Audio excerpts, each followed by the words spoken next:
അടുക്കളയിൽ രാവിലെ നല്ല തിരക്കിൽ ജോലി ചെയ്തുകൊണ്ട് നിൽക്കുകയാണ് മല്ലിക. രാവിലത്തെ കാപ്പിക്ക് 2-3 കൂട്ടം പലഹാരം ഉണ്ടാക്കണം. പിന്നെ അതിൻ്റെതായ കറികൾ വേറെ വയ്ക്കണം. ഇന്നലെ രാത്രി ആഭി വന്നിട്ടുള്ളതിനാൽ അവൻ ഇഡ്ഡലിയും ചട്ടണിയും കൂടിയേ തീരൂ. മോഹനേട്ടൻ ചപ്പാത്തിയും അഞ്ജുവിന് നല്ല മൊരിഞ്ഞ ദോശയും വേണം. അമ്മയ്ക്ക് പിന്നെ ഇതിൽ എന്ത് കിട്ടിയാലും അതുകൊണ്ട് തൃപ്തിപ്പെട്ടുകൊള്ളും.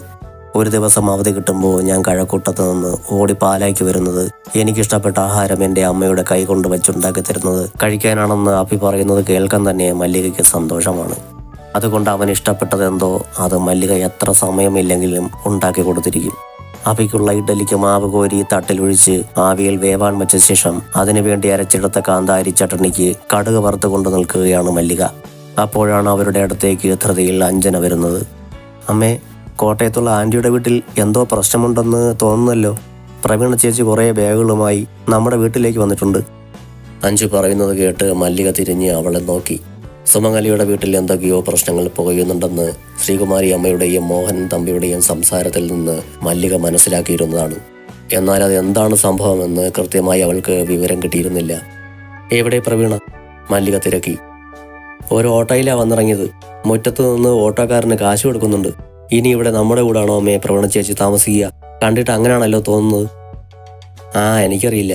അവൾ 2 ദിവസം നിന്നിട്ട് അങ്ങ് തിരിച്ചു പോകും മോളെ. ഇടയ്ക്ക് അവൾ മുത്തശ്ശിയോടൊപ്പം 2 ദിവസം കഴിയണമെന്ന് പറഞ്ഞു വരാറുള്ളതല്ലേ. ചിലപ്പോൾ അവളോട് ഇങ്ങോട്ട് വരാൻ അമ്മ വിളിച്ച് പറഞ്ഞിട്ടുണ്ടാവും. കണ്ടിട്ട് ഇതാ വരവല്ല അമ്മേ. അവിടെ എന്തോ പ്രശ്നമുണ്ടാക്കിയിട്ട് പോകുന്നതാണെന്ന് തോന്നുന്നു. അവിടെ അവളെന്ത് പ്രശ്നമുണ്ടാക്കാനാ? എനിക്കൊന്നും അറിയില്ല. നീ ചെന്ന് അവളോട് വിശേഷം ചോദിക്ക്. അല്ലെങ്കിൽ അവൾ തന്നെ വന്ന് എന്തെങ്കിലും ഉണ്ടെങ്കിൽ നമ്മളോട് പറഞ്ഞോളും. മല്ലിക ഇഡ്ഡലി പാത്രം അടുപ്പിന് മേൽ നിന്ന് മാറ്റിവെച്ച ശേഷം അടുത്ത ജോലിക്കായി ചപ്പാത്തി മേക്കറി എടുത്തു വെച്ചു. അഞ്ജന തിരികെ സിറ്റ് ഔട്ടിലേക്ക് ചെല്ലുമ്പോൾ പ്രവീണ വന്ന ഓട്ടോ മുറ്റത്തിട്ട് തിരിച്ച് പുറത്തേക്ക് പോവുകയാണ്. അവൾ നിലത്ത് വെച്ച 2 ബാഗുകളിൽ ഒന്ന് അഭിനവ് എടുക്കാൻ തുനിഞ്ഞപ്പോൾ പ്രവീണ തടഞ്ഞു. വേണ്ട, ഞാൻ എടുത്തോളാം. ഇവിടെ വരെ ഇത് കൊണ്ടുവരാമെങ്കിൽ എല്ലാം എടുത്ത് വീട്ടിനുള്ളിൽ വയ്ക്കാനും എനിക്കറിയാം. അവൾ അവനോട് പരിഭവിച്ചിട്ടെന്നോണം മുഖം വീർപ്പിച്ചു. നിനക്കൊരു സഹായമായിക്കോട്ടെ എന്ന് കരുതിയിട്ടല്ലേടി. വേണ്ടെങ്കിൽ വേണ്ട.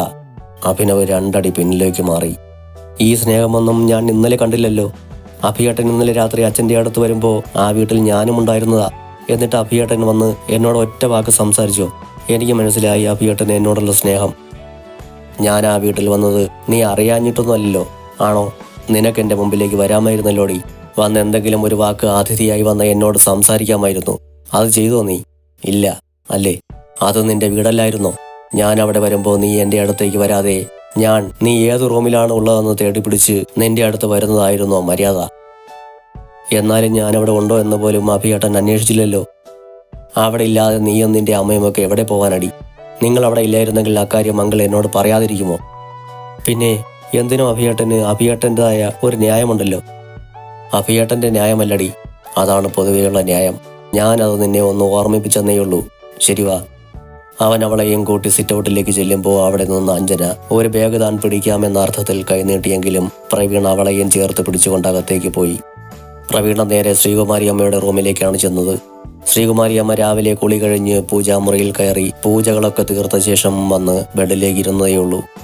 ഇനി അല്പനേരം വിശ്രമിക്കുമ്പോഴേക്കും മല്ലിക അവർക്കുള്ള ഭക്ഷണം ആവശ്യമെങ്കിൽ കിടപ്പറയിൽ എത്തിച്ചു കൊടുക്കും. ശ്രീകുമാരി അമ്മയെ കണ്ടതോടെ പ്രവീണയുടെ സർവ്വ നിയന്ത്രണവും വിട്ടുപോയി. അവൾ ഓടി വന്ന് അവർക്കരികിൽ ഇരുന്ന ശേഷം തോളിലേക്ക് മുഖം വെച്ച് വിതുമ്പി കരഞ്ഞുപോയി. ശ്രീകുമാരി അമ്മ അവളുടെ ശിരസിൽ മെല്ലെ തഴുകിയതല്ലാതെ അവളോടൊന്നും തിരക്കിയില്ല. പ്രവീൺ അവിടെ നിന്നും പുറപ്പെട്ടപ്പോൾ തന്നെ സുമംഗല അമ്മയെ വിളിച്ച് വിവരങ്ങളെല്ലാം അറിയിച്ചിട്ടുണ്ടായിരുന്നു. പോട്ടെ, കരയാതെ മോളെ. നീ കരുതും പോലെ അച്ഛന് നിന്നോട് സ്നേഹക്കുറവൊന്നുമില്ലടി. കുറച്ച് ദിവസം അവിടെ നിർത്തിയിട്ട് നമ്മൾക്കെല്ലാം അവൻ്റെ ആ ചെയ്തികളോട് എതിർപ്പാണെന്ന് അറിയുമ്പോൾ അവൻ തന്നെ അവളെ അവിടെ നിന്നും മറ്റെവിടേക്കെങ്കിലും മാറ്റിക്കോളും. കുറച്ച് ദിവസം എന്തിനാ അച്ഛൻ അവളെ അവിടെ നിർത്തുന്നത്? മാറ്റാനാണെങ്കിൽ അച്ഛൻ അവളെ ഇപ്പോഴേ അവിടെ നിന്ന് മാറ്റിക്കൂടെ?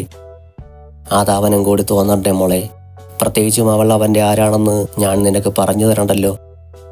മുത്തശ്ശി അല്ലെങ്കിലും അങ്ങനെ പറയൂ. ഇന്നേ വരെ മുത്തശ്ശി ഒരു തവണയെങ്കിലും എൻ്റെയോ അമ്മയുടെയോ പക്ഷം പറഞ്ഞിട്ടുണ്ടോ? മുത്തശ്ശി അവൻ്റെ പക്ഷം പറഞ്ഞതൊന്നുമല്ല മോളെ. അവൻ എൻ്റെ മോളുടെ ഭർത്താവല്ലേ. നിങ്ങളെല്ലാം എന്ത് കാര്യത്തിനും നിങ്ങളുടെ അമ്മയുടെ കൂടെ ഒറ്റക്കെട്ടായി നിൽക്കുമ്പോൾ അവൻ്റെ കൂടെ ആരുമില്ലെങ്കിൽ താൻ ഒറ്റയ്ക്കാണെന്നൊരു തോന്നൽ വരില്ലേ അവന്? അതുകൊണ്ടല്ലേ മോളെ മുത്തശ്ശി അവൻ്റെ പക്ഷം പിടിച്ചിട്ടെന്നോണം സംസാരിക്കുന്നത്. എൻ്റെ മോൾ എണീക്ക്, പോയി മുഖം കഴുകുവോ കുളിക്കുവോ എന്തോ ചെയ്. എന്നിട്ട് മുത്തശ്ശീൻ്റെ തത്ത ആഹാരം കഴിക്കാൻ വാ. ചെല്ലു മോളെ. അവർ അവളെ അവിടെ നിന്ന് എണീപ്പിച്ച് ബാത്റൂമിലേക്ക് പറഞ്ഞു വിട്ടു. 5 മിനിറ്റ് കഴിഞ്ഞതോടെ മല്ലിക അവിടേക്ക് വന്നു. അവൾ എവിടെ അമ്മേ? പ്രവീണ മല്ലിക ചോദിച്ചു. ബാത്റൂമിനുള്ളിൽ വെള്ളം വീഴുന്ന ശബ്ദം കേട്ട് ശ്രീകുമാരിയമ്മ അവിടേക്ക് നോക്കി. അവൾ ഇന്ന് മടങ്ങിപ്പോവമ്മേ, അതോ 2 ദിവസം കഴിയോ? മല്ലികയുടെ ആ ചോദ്യം ശ്രീകുമാരിയമ്മയ്ക്ക് ഇഷ്ടപ്പെട്ടില്ലെന്ന് അവരുടെ മുഖഭാവം വ്യക്തമാക്കുന്നുണ്ടായിരുന്നു. ആ, അവളിങ്ങോട്ട് വന്നു കയറിയതല്ലേ ഉള്ളൂ, അതിനിടയ്ക്ക് അവൾ നിനക്ക് തിരിച്ചോടിക്കാൻ ധൃതിയായോ?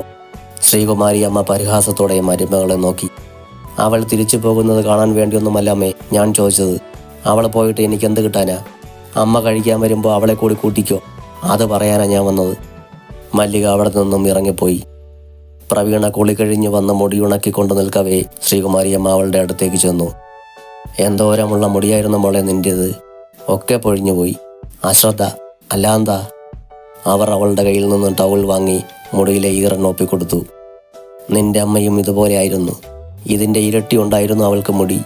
അത് പിന്നെ ജോലി കിട്ടിയതോടെ മുടിയിലുള്ള ശ്രദ്ധയൊക്കെ പോയി. അതുകൊണ്ടെന്താ, ഇപ്പോൾ അവളുടെ മുടി കണ്ടാൽ പകുതിക്ക് പകുതിയില്ല. നനഞ്ഞ ടവൽ ഉണങ്ങാൻ വിരിച്ച ശേഷം അവർ കഴിക്കാനായി ഡൈനിങ് റൂമിലേക്ക് ചെന്നു.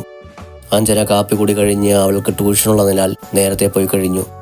അവർ ചെല്ലുമ്പോൾ അഭിനവ് വന്ന് കഴിക്കാനായി ഇരിക്കുകയാണ്. അഭിയേട്ടൻ ഇതുവരെ കഴിച്ചില്ലായിരുന്നോ? അവൾ അവൻ്റെ തൊട്ടടുത്ത് ഒരു കസേര വലിച്ചിട്ടിരുന്നു കൊണ്ട് തിരക്കി. ഇത്ര നേരത്തെ കഴിച്ചിട്ട് എങ്ങോട്ട് പോകാനാ? വീട്ടിൽ വന്നാൽ ഇതാ എൻ്റെ ടൈം. അവൻ പ്രവീണയുടെയും അച്ചമ്മയുടെയും മുൻപിലേക്ക് പ്ലേറ്റുകൾ വെച്ചു. അതിനുശേഷം കാസറോളിൽ നിന്ന് നല്ല ആവി പറക്കുന്ന ഇഡലികൾ എടുത്ത് അവളുടെ പാത്രത്തിലേക്ക് വയ്ക്കാൻ നേരം പ്രവീണ തടഞ്ഞു. എനിക്ക് വേണ്ട അഭിയേട്ടാ, ചപ്പാത്തി മതി, ഇതെനിക്ക് ഇഷ്ടമേ അല്ല. അവൾക്ക് വേണ്ടെങ്കിൽ കൊടുക്കണ്ട മോനെ, ഇതിലിപ്പോൾ ചുട്ട ചൂട് ദോശ ഇരിപ്പുണ്ട്, അത് കൊടുക്ക്. മല്ലിക മറ്റൊരു കാസറോൾ അവൾക്ക് മുൻപിലേക്ക് നീക്കി വെച്ചു. ദോശയോ? പ്രവീണ നെറ്റിച്ചുളിച്ചു. ദോശയും ഇഡലിയും തമ്മിൽ എന്താ ആൻറ്റി വ്യത്യാസം? രണ്ടും ഒരേ മാവ് കൊണ്ടുണ്ടാക്കുന്നതല്ലേ, എനിക്ക് ചപ്പാത്തി മതി. ചപ്പാത്തി 2 ആൾക്കുള്ളത് കാണില്ല മോളെ. മോഹനേട്ടൻ കഴിച്ചിട്ടില്ല, മോഹനേട്ടനുള്ളതേ കാണൂ. പതിവില്ലാത്തോണം ഇന്ന് 5 മോളും ചപ്പാത്തിയാ കഴിച്ചിട്ട് പോയത്. മല്ലിക വിശദമാക്കി. അത് അവൾക്ക് കൊടുക്കും മോളെ, രാവിലെ വിശന്ന് കരിഞ്ഞു വന്ന കൊച്ചല്ലേ, അവളെ നിരാശപ്പെടുത്തണ്ട. മോഹനുള്ളത് അവൻ വരുമ്പോഴേക്ക് ഉണ്ടാക്കി വെച്ചാൽ മതിയല്ലോ, അതിനെങ്ങാണ്ട് അധികം സമയം വേണോ? അഭിനവ് പെട്ടെന്ന് അവളുടെ പാത്രത്തിലേക്ക് 2 മൊരിഞ്ഞ ദോശ എടുത്തു വെച്ചു. ഇന്ന് ഒറ്റ ദിവസത്തേക്ക് നീ ദോശ തിന്നാൽ മതി. നീ മാത്രമല്ല ഞാനും അച്ചമ്മയും എല്ലാം. ഇന്ന് എനിക്ക് ഇഡ്ഡലി വേണ്ട, നിനക്ക് വേണ്ടി ഞാനും ഇന്ന് ഒറ്റ ദിവസത്തേക്ക് ദോശയിലേക്ക് മാറുകയാണ്. അവൻ തന്നെ ദോശയ്ക്ക് മീതെ ചട്ടണിയും സാമ്പാറും ഒഴിച്ചു കൊടുത്തു. ഇതിൻ്റെ കൂടെ നല്ല മധുരവും കടുപ്പവുമുള്ള ചായയും കൂടി കുടിച്ചു നോക്ക്. നീ ഇന്നെ തിരികെ കോട്ടയത്തെ വീട്ടിൽ ചെന്നാലും പറയും എനിക്ക് മല്ലികാൻറ്റി ഉണ്ടാക്കി തരും പോലെ ദോശയും ചായയും മതിയെന്നു. അഭിനവ് നിമിഷ നേരം കൊണ്ട് അവളുടെ മടുപ്പ് മാറ്റിയെടുത്തു. പ്രവീണ മനസ്സില്ലാ മനസ്സോടെയാണ് അത് കഴിച്ചെങ്കിലും ആഹാരം അവൾക്ക് നന്നായി ഇഷ്ടപ്പെട്ടു. പൊളിയാണല്ലോ മല്ലികാൻറ്റിയുടെ ദോശയും ചട്ടണിയും, അവൾ സന്തോഷത്തോടെ അഭിനവിനെ നോക്കി പറഞ്ഞു. വയറ് നിറയെ ആഹാരം കഴിച്ച ശേഷമാണ് അവൾ അവിടെ നിന്നും എണീറ്റ് പോയത്. വൈകുന്നേരം ഡ്യൂട്ടി കഴിഞ്ഞിറങ്ങി വീട്ടിലേക്ക് പോകാൻ നേരം കാറിലേക്ക് കയറിയിരുന്നു കൊണ്ട് സുമംഗല ഫോണെടുത്ത് പ്രവീണയെ വിളിച്ചു. അവൾ ശ്രീകുമാരി അമ്മയുടെ റൂമിലിരുന്ന് TV കാണുകയായിരുന്നു. ഞാനിവിടെ ഉണ്ടമ്മേ, അമ്മ എവിടാ, വീട്ടിലാണോ? പ്രവീണ തിരക്കി. അല്ല, ഞാൻ ജോലി കഴിഞ്ഞിറങ്ങിയതേ ഉള്ളൂ. നീ വീട്ടിലേക്ക് വരുന്നില്ലേ മോളെ? അവളവിടെ ഉണ്ടല്ലോ അമ്മേ, അവൾ ആ വീട്ടിലുള്ള സ്ഥിതിക്ക് എനിക്കങ്ങോട്ട് വരാൻ ബുദ്ധിമുട്ടാണമ്മേ. ബുദ്ധിമുട്ടെന്നല്ല, ഞാനങ്ങോട്ട് വരുന്നില്ല. അമ്മയ്ക്ക് നാണമില്ലേ അവിടെ നിൽക്കാൻ? അച്ഛൻ്റെ സപ്പോർട്ടോടെ നമ്മളെ വെല്ലുവിളിച്ചുകൊണ്ട് തലയുയർത്തി പിടിച്ചു നിൽക്കുന്ന അവളുടെ മുമ്പിൽ പോയി നിൽക്കാൻ അമ്മയ്ക്ക് എങ്ങനെ കഴിയുന്നമ്മേ? അമ്മ പിന്നെ എന്ത് വേണമെന്നാടി നീ പറയുന്നത്? അച്ഛന് നമ്മളെക്കാൾ വലുത് അവളാണെന്ന് തോന്നുന്നുണ്ടെങ്കിൽ നമ്മൾ പിന്നെ എന്തിനാ അമ്മ അവിടെ നിൽക്കുന്നത്? അച്ഛനും അവളും കൂടി അവിടെ ജീവിച്ചോട്ടെ, നമ്മൾ എന്തിനാ വെറുതെ അവർക്ക് ശല്യമാകാൻ പോകുന്നത്? അവർക്ക് അവിടെ കൂട്ടിന് അമ്മയുടെ ഇളയ മകളും ഉണ്ടല്ലോ. അമ്മ സന്ദീപേട്ടനെയും കൂട്ടിക്കൊണ്ട് ഇങ്ങോട്ട് പോന്നേര്. അവൾ ആ വീടിൻ്റെ പടിയിറങ്ങി പോകുന്നത് എന്നാണോ അന്ന് അച്ഛൻ വന്ന് നമ്മളെ വിളിക്കട്ടെ, അപ്പോൾ നമുക്ക് തിരിച്ചു ചെന്നാൽ മതി. അച്ഛന് മാത്രമല്ലല്ലോ അമ്മയെ വാശിയുള്ളത്, അച്ഛനെ പോലെ നമുക്കും വാശിയും വൈരാഗ്യവും ഒക്കെ ഉണ്ടെന്ന് അച്ഛനും അച്ഛൻ്റെ മോളും ഒന്ന് മനസ്സിലാക്കട്ടെ. പ്രവീണ പറയുന്നതിലും കാര്യമുണ്ടെന്ന് സുമംഗലയ്ക്ക് തോന്നി. എന്നും വിജയേട്ടൻ്റെ മുൻപിൽ താനും മക്കളും തോറ്റു കൊടുക്കേണ്ടി വന്നാൽ അത് ജീവിതകാലം മുഴുവൻ ചിലപ്പോൾ തുടരേണ്ടി വന്നേക്കാം. പ്രവീണയോട് മറുപടിയൊന്നും പറയാതെ സുമംഗല ഫോൺ കട്ട് ചെയ്തു.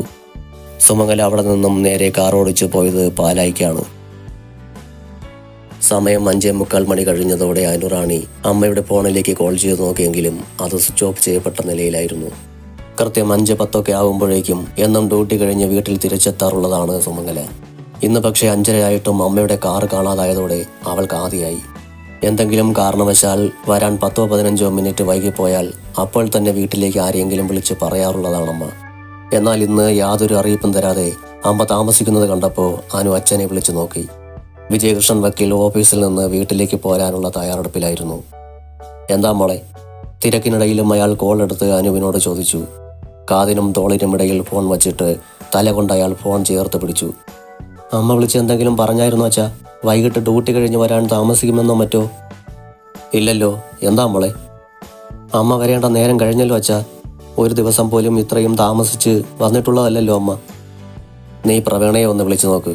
ചിലപ്പോൾ അമ്മ അവളെ വിളിച്ചിട്ടുണ്ടാവും. ചേച്ചി കടപ്പാട്ടൂരെ വീട്ടിലേക്ക് പോയതല്ലേ അച്ഛാ? ഞാൻ വിളിച്ചാൽ ചേച്ചി എന്നെ വഴക്ക് പറയും. സന്ദീപ് വീട്ടിൽ വന്നോ? ഇല്ല അച്ഛാ, സന്ദീപ് ഏട്ടനെ ഞാൻ വിളിച്ചിട്ട് ഏട്ടൻ ഫോൺ എടുത്തില്ല. ശരി, നീ വിഷമിക്കേണ്ട മോളെ. ഞാൻ സുമയെ വിളിച്ചു നോക്കാം. കിട്ടിയില്ലെങ്കിൽ ഞാൻ വില്ലേജ് ഓഫീസുമായി ഒന്ന് ബന്ധപ്പെടാം. അയാൾ കോൾ കട്ട് ചെയ്തു. അച്ഛൻ എന്താ മോളെ പറഞ്ഞത്? അതുവരെ ക്ഷമയോടെ നിന്ന നവമി അവൾ ഫോൺ കാതിൽ നിന്ന് മാറ്റും മുമ്പേ ചോദിച്ചു. അച്ഛൻ വിളിച്ചോളാമെന്ന് പറഞ്ഞു. ചേച്ചി എന്തിനാ വിഷമിക്കുന്നത്? അമ്മ ഇങ്ങ് വന്നോളും. കൊച്ചു കുട്ടിയൊന്നുമല്ലല്ലോ. അനുറാണി അവളുടെ തോളിൽ കൈയിട്ട് തന്നോട് ചേർത്ത് പിടിച്ചു. വിഷമിക്കേണ്ട കേട്ടോ. അമ്മ ചിലപ്പോൾ പാലായ്ക്ക് പോയിട്ടുണ്ടാവും പ്രവീണ ചേച്ചിയെ കൂട്ടിക്കൊണ്ടുവരാൻ. അതാ വൈകുന്നത്. നോക്കിക്കോ, അച്ഛൻ ഇവിടെ എത്തും മുമ്പേ അമ്മ വന്നിരിക്കും. സുമംഗല വരാൻ വൈകുന്നത് കണ്ടപ്പോൾ ഗേറ്റ് കീപ്പർ അച്യുതൻ വന്ന ജഗദമ്മയോട് കാര്യം തിരക്കി. എനിക്കറിയില്ല അച്ചുവേട്ടാ, എന്തോ ആ പെങ്കൊച്ചി വീട്ടിൽ വന്നപ്പം മുതൽ ഇവിടെ എന്തൊക്കെയോ പുകഞ്ഞു കത്താൻ തുടങ്ങിയിട്ടുണ്ട്. ജഗദമ്മ നിന്നിടത്തു നിന്ന് ചുറ്റിനും നോക്കി പരിസര നിരീക്ഷണം നടത്തിയിട്ട് ഒരു രഹസ്യം പറയാനൊന്നും വെട്ടില്ല അയാളുടെ കാതിന് കീഴേക്ക് മുഖം കൊണ്ട് ചെന്നു. പുറത്ത് വിട്ടേക്കല്ലേ അച്ചുവേട്ടാ, എൻ്റെ ജോലി പോകുന്ന കേസാ. ആ വന്നിരിക്കുന്ന പെങ്കൊച്ച് വിജയകൃഷ്ണൻ സാറിൻ്റെ മകളാണെന്ന് ഒരു ശ്രുതിയുണ്ട്. അത് കേട്ട് ഞെട്ടലോടെ അയാൾ പിന്നിലേക്ക് മുഖം മാറ്റി. അവളേക്കാൾ കൂടുതൽ അയാൾക്കായിരുന്നു വിജയകൃഷ്ണൻ വക്കീലിനെ നന്നായി അറിയാവുന്നത്. നീ പോ ജഗദമ്മേ, വേണ്ടാതീനം പറയാതെ. തിന്നുന്ന ചോറിനോട് ഒരല്പം കൂറെങ്കിലും കാണിക്കടി. നീ ഒരു സാധാരണ വീട്ടിലെ വീട്ടുജോലിക്കാരിയെപ്പോലെ അത്രയ്ക്കങ്ങ് തരം താഴ്ന്നു പോവല്ലേ ജഗദമ്മേ. അയാൾക്ക് അവൾ പറഞ്ഞത് തരുമ്പം വിശ്വാസം വന്നില്ല. എന്നാൽ ഞാൻ പറഞ്ഞതങ്ങ് തിരിച്ചെടുത്തിരിക്കുന്നു. തീർന്നല്ലോ പ്രശ്നം. നിന്നോട് ചോദിക്കാൻ വന്ന എന്നെ പറഞ്ഞാൽ മതി. ഇതുപോലൊരു സാധനം. അയാൾ അതൃപ്തിയോടെ തിരിഞ്ഞു നടന്നുപോയി. വിജയകൃഷ്ണൻ വീട്ടിൽ തിരിച്ചെത്തുമ്പോൾ 7 മണിയോളമായി. അച്ഛനെ കാത്തിട്ടോ അമ്മയെക്കുറിച്ച് എന്തെങ്കിലും വിവരം അറിയാൻ വേണ്ടിയിട്ടോ എന്നോണം അനുവും നവമിയും സിറ്റൗട്ടിൽ തന്നെ ഉണ്ടായിരുന്നു. അവരെ അവിടെ കണ്ടപ്പോൾ തന്നെ വിജയകൃഷ്ണന് മനസ്സിലായി സുമംഗല തിരികെ വന്നിട്ടില്ലെന്ന്. അമ്മയെ വിളിച്ചായിരുന്നു അച്ഛാ? അയാൾ സിറ്റൗട്ടിലേക്കുള്ള പടവുകൾ കയറുമ്പോൾ അനുറാണി ചോദിച്ചു. നിങ്ങളെന്തിനാ ഇവിടെ വന്നിരിക്കുന്നത്? വാ. അയാൾ രണ്ടുപേരെയും ഇരുവശത്തുമായി ചേർത്ത് പിടിച്ചുകൊണ്ട് അകത്തേക്ക് പോയി. ഒരു ചായ തരാമോ മോളെ അച്ഛന്? ഡൈനിങ് റൂമിലേക്ക് ചെന്നപ്പോൾ അയാൾ നവമിയെ നോക്കി തിരക്കി. ഇപ്പോൾ കൊണ്ടുവരാം അച്ഛാ. അവൾ ഉത്സാഹത്തോടെ അടുക്കളയിലേക്ക് പോയി. അച്ഛൻ തന്നെ മോളെ എന്ന് വിളിക്കുന്നതിനേക്കാൾ അവളെ സന്തോഷിപ്പിച്ചത് അച്ഛൻ തന്നോടൊരു കാര്യം ആവശ്യപ്പെട്ടതാണ്. നിന്റെ അമ്മ പോയിരിക്കുന്നത് അവളുടെ ആങ്ങളയുടെ അടുത്തേക്കാണ്, തറവാട്ട് വീട്ടിലേക്ക്. നവമി അരികിൽ നിന്ന് പോയതും അയാൾ അനുവിനോട് പറഞ്ഞു. അപ്പോൾ അമ്മ ഇന്നിങ്ങോട്ട് വരില്ലേ അച്ഛാ? അതെനിക്കറിയില്ല. അവൾ എന്നോട് പറഞ്ഞിട്ടല്ലല്ലോ പോയത്. സ്വന്തം ഇഷ്ടത്തിന് പോയവൾ അവൾക്ക് സൗകര്യപ്പെടുമ്പോൾ തിരിച്ചു വന്നോളും. സന്ദീപേട്ടനും അമ്മയുടെ കൂടെ പോയിട്ടുണ്ടോ? സുമംഗല തനിച്ചാണ് അവിടേക്ക് പോയത്. അമ്മയ്ക്ക് പിന്നാലെ ചിലപ്പോൾ മകനും അവിടേക്ക് ചെന്നേക്കാം. അമ്മയോട് സംസാരിച്ചു അച്ഛൻ? ഇല്ല, ഞാൻ മോനേട്ടനെ വിളിച്ചു നോക്കി. അദ്ദേഹം പറഞ്ഞതാണ്. മോനേട്ടൻ വീട്ടിലില്ല, മില്ലിലാണ്. അതുകൊണ്ട് കൂടുതൽ കാര്യങ്ങളൊന്നും അറിയില്ല. അനുറാണി എന്തോ ചിന്തിച്ചു നിൽക്കുന്നത് കണ്ടപ്പോൾ അയാൾക്ക് തോന്നി അവൾ അമ്മയുമൊത്തുള്ള ഈ വീട്ടിലെ നിമിഷങ്ങൾ ഓർത്തെടുക്കുകയാണെന്ന്.